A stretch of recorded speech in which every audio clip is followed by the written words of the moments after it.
Assalamualaikum warahmatullahi wabarakatuh. Warahmatullahi wabarakatuh. Kami dari kelompok 5 ingin menjelaskan materi mata kuliah statistika, yaitu tentang ukuran penyebaran data, dalam kurung simpang rata-rata, standar deviasi, jangkauan kuartil, dan jangkauan persentil. Dan kelompok 5 ini terdiri dari 2 anggota, yaitu dengan saya sendiri, Muhammad Harafi Yulianto, dengan NIM 101-917, Dan saya Helbrix Wulur dengan NIM 101-90001. Dan kami juga ingin menjelaskan tentang apa saja materi-materi yang ada di ukuran penyebaran data ini. Dan untuk lebih jelasnya, saya persilakan Hervik ya, untuk menjelaskan. Oke. Pertama, kami akan menjelaskan mengenai materi yang akan kami jelaskan. Materi yang kami jelaskan yaitu tentang ukuran penyebaran data atau bisa disebut juga measure of dispersion. Ukuran penyebaran data adalah ukuran untuk menggambarkan seberapa jauh penyimpangan nilai-nilai data dari nilai-nilai pusatnya, atau menunjukkan seberapa besar perbedaan antara nilai-nilai data dan nilai-nilai pusatnya. Ukuran penyebaran data sendiri terdiri dari jangkauan atau range, simpang rata-rata, variansi, simpangan baku atau standar deviasi, jangkauan kuartil, dan jangkauan persentil. Pertama ada jangkauan atau range.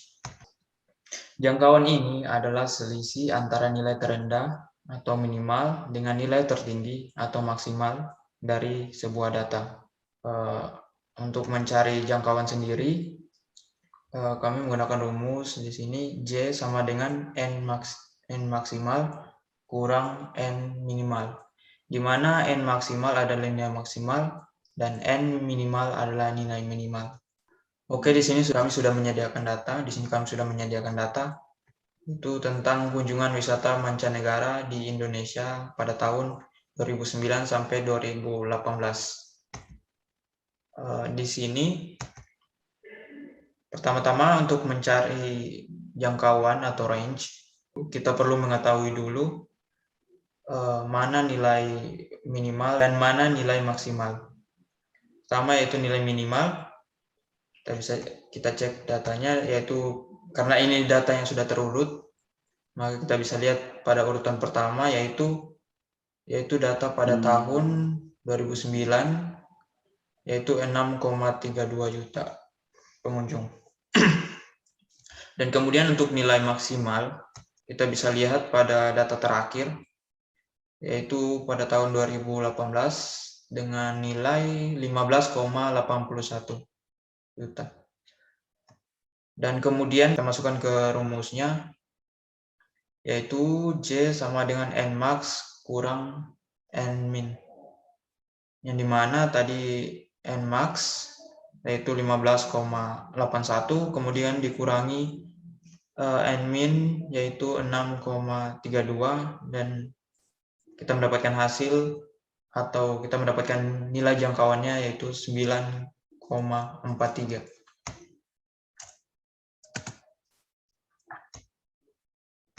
Dan kemudian ada juga nilai simpangan rata-rata. Simpangan rata-rata atau deviasi mean adalah rata-rata jarak antara nilai-nilai data menuju rata-ratanya. Simpangan rata-rata termasuk ke dalam ukuran penyebaran data, seperti halnya varian dan standar deviasi.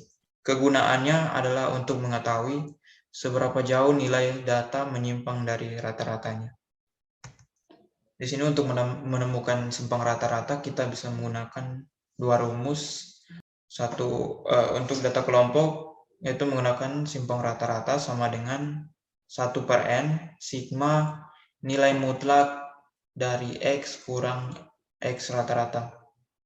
Kemudian untuk data kelompok bisa kita gunakan rumus simpang rata-rata sama dengan 1/n sigma frekuensi nilai mutlak dari X kurang X rata-rata per 1 per N sigma frekuensi.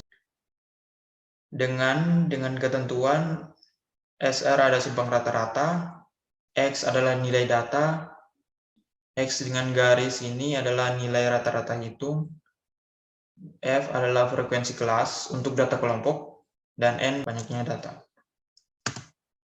Kemudian untuk perhitungannya, kita gunakan tadi rumus yang pertama, karena data yang digunakan di sini adalah data tunggal,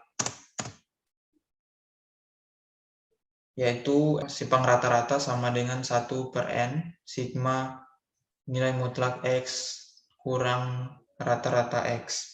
Kita isi nilainya, SR sama dengan 1 per N di sini adalah total N di sini adalah jumlah data, dan tinggal kita masukkan. Kita masukkan di sini jumlah datanya ada 10 data, maka di sini N kita taruh 10. Oke. Kemudian sigma di sini nilai mutlak dari X kurang X rata-rata, di mana X ini adalah nilai untuk setiap datanya, dan X rata-rata adalah nilai rata-rata dari keseluruhan data. Jadi dari data yang 2009 sampai 2018 adalah rata-ratanya. Di sini 9,883. Jadi pada bagian yang pertama kita mengisi data pertama dikurangi dengan nilai rata-rata, lalu diubah ke nilai mutlaknya. Kemudian ditambah untuk nilai data kedua, yaitu 7, dikurang rata-ratanya, seterusnya sampai semua datanya dikurangi satu persatu dengan nilai rata-ratanya, terus dijumlahkan semuanya. Ini hasil dari pengurangan dari setiap datanya, dan inilah hasilnya setelah ditambahkan semuanya yang sudah diubah ke nilai mutlak menjadi 24,136. Kemudian 24,136 dikali 1 dibagi 10 menghasilkan 2,4136. Jadi simpang rata-ratanya adalah 2,4136. Kemudian untuk simpangan baku atau standar deviasi, yang mana standar deviasi atau simpangan baku merupakan akar kuadrat dari varian.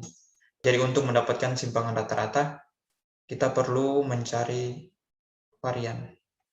Di mana untuk simpangan baku ini sendiri memiliki rumus dengan simpangan baku sama dengan akar dari S kuadrat atau varian.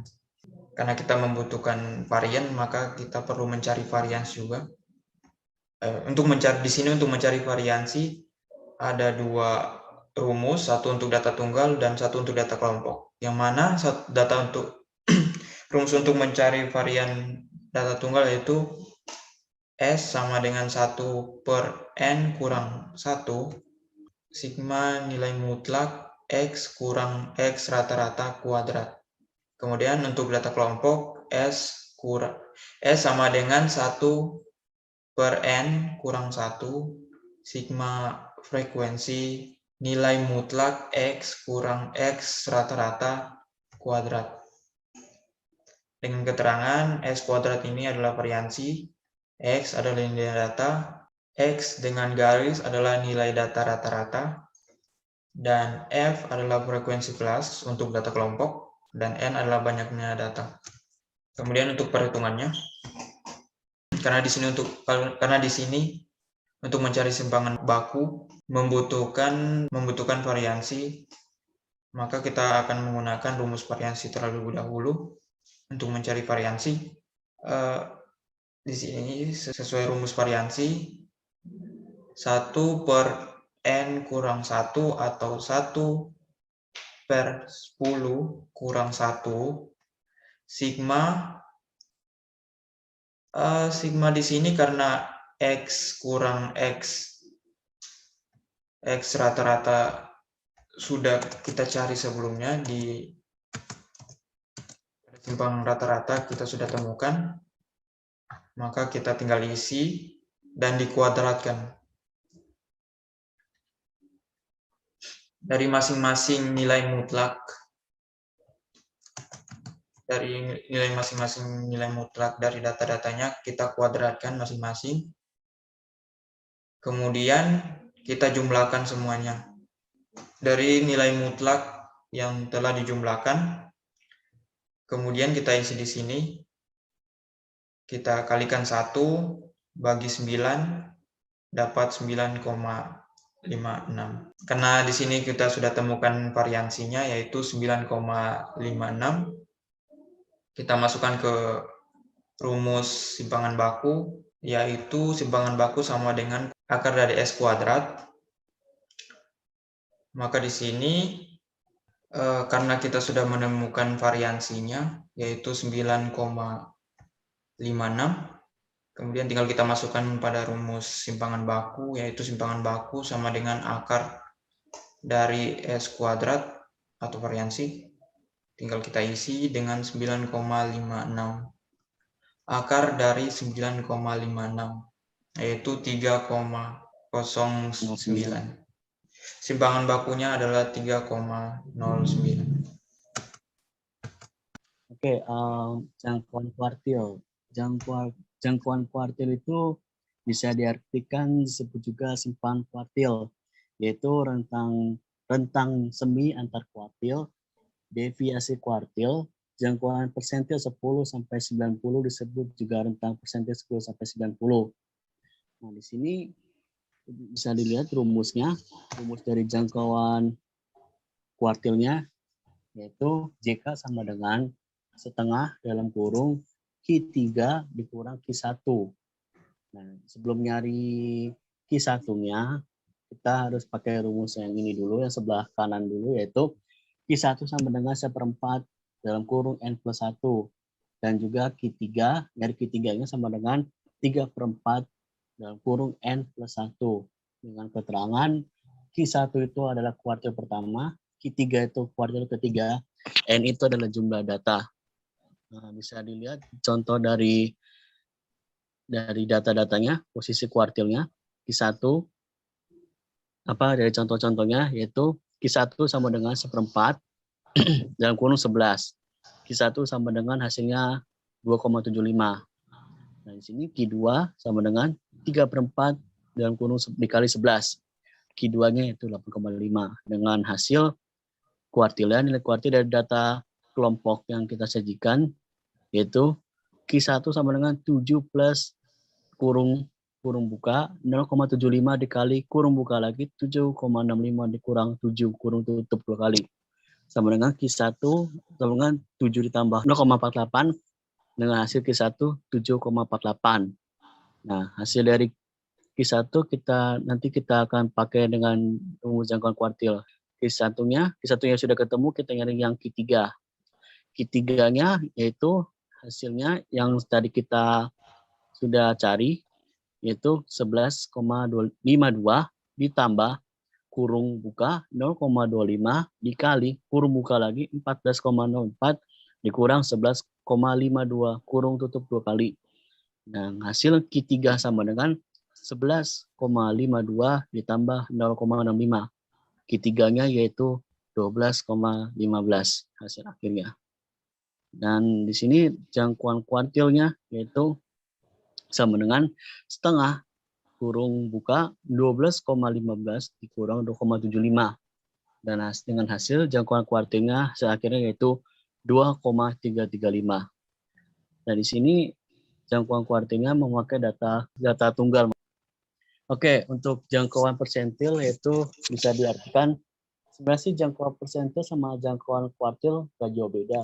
Cuman jangkauan kuartil dan jangkauan persentil lebih baik daripada jangkauan dalam kurung rank yang memakai selisih antara nilai maksimum dan nilai minimum suatu kelompok data. Nah, di sini bisa diartikan jangkauan persentil sama jangkauan kuartil itu ada perbedaannya sedikit. Di sini perbedaannya bisa dilihat dengan rumus JP 10 dikurang 90 sama dengan P 90 dikurang P 10. Nah, di sini P10-nya sama dengan 10 kurung buka N plus 1 kurung tutup dibagi 100. P90 sama dengan 90 kurung buka N plus 1 kurung tutup dibagi 100 dengan keterangan P10 P10 itu persentil ke 10, P dengan angka 90 kecil di bawah yaitu persentil ke 90, N itu udah pasti jumlah data. Nah di sini bisa dilihat contohnya yaitu memakai data tunggal lagi, yaitu kita cari posisi persentilnya dulu, per 10-nya dulu dengan rumus P10. P10 sama dengan 10 plus rumusan tadi, banyak datanya itu 10 plus 1 dibagi 100. Nah, di sini bisa lihat hasilnya yaitu 110 dibagi 100 sama dengan 1,1. Itu P10-nya.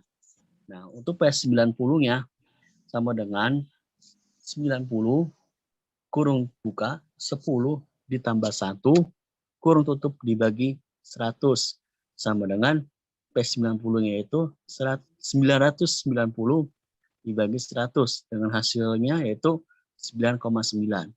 Nah, kalau misalkan sudah ketemu semua, tinggal dihitung saja. Sini. Saya nilai persentilnya P10 sama dengan 6,32 ditambah kurung buka 0,1 dikali kurung buka lagi 7 kurang 6,32 kurung tutup 2 kali. Dengan hasil nilai persentil P10-nya sama dengan 6,32 ditambah 0,068 sama dengan 6,388. Itu nilai persentil P10-nya. Di sini nilai persentil P90-nya sama dengan 14,04 ditambah kurung buka 0,9 dikali 15,81 dikurang 14,04 kurung tutup 2 kali.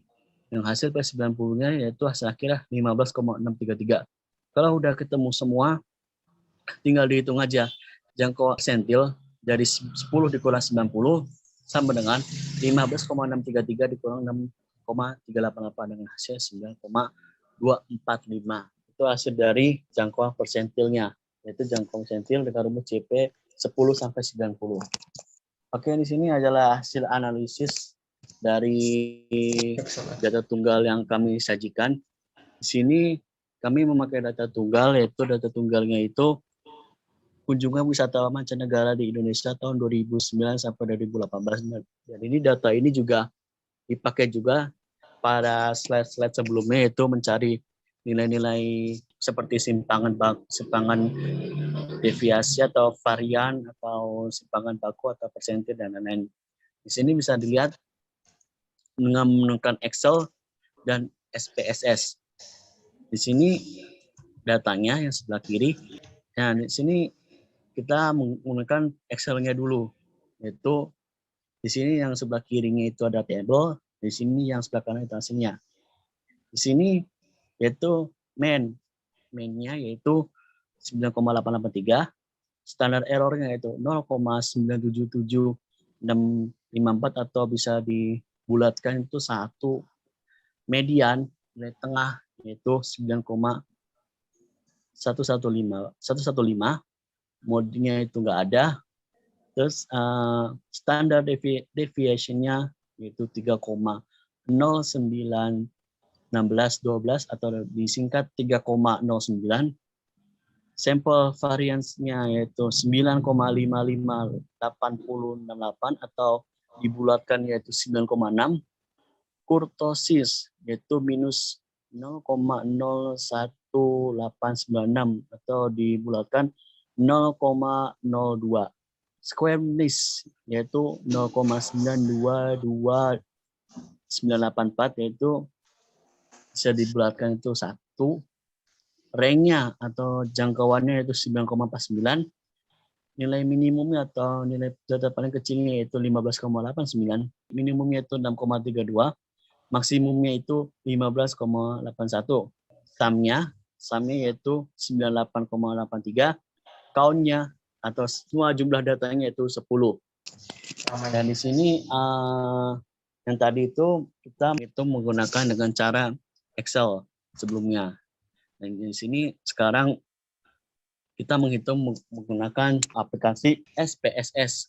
Dan di sini bisa dilihat sebelah kiri itu datanya, sebelah kiri ini datanya, dan di sini adalah hasil dari SPSS-nya. N yaitu di sini bisa dilihat, N statistik pengunjung itu 10, validnya itu 10. Rank statistiknya 9,49, minimum statistiknya 6,32, maksimumnya 15,81, sum statistiknya 98,83, statistiknya 9,8830, standar errornya itu 97765, ini dari data MEAN ya. Dan standar deviation-nya 3,09161, variasi statistiknya 9,558, skewness dibagi 2, datanya yaitu statistik dan standar error. Dari sini statistiknya yaitu 9,23 dan standar errornya 6,87. Kurtosis juga sama dibagi 2 juga, yaitu ada statistik dan standar error. Dan statistiknya ini minus 0,19. Dari sini standar errornya 1,334. Dan itu hasil akhir dari perhitungan dari table tunggal itu sendiri menggunakan aplikasi Excel dan juga aplikasi IBM SPSS. Dan sekian dari kelompok 5. Mohon maaf jika ada kalimat-kalimat yang kurang mengenakan atau yang kurang jelas, mohon maaf. Jadi mohon dimaafkan kalau ada kata-kata yang salah, dan juga kalau masih ada bingung bisa ditanyakan langsung aja. Oke, bisa dimaklumin aja ya. Oke, saya tutup ya. Assalamualaikum warahmatullahi wabarakatuh.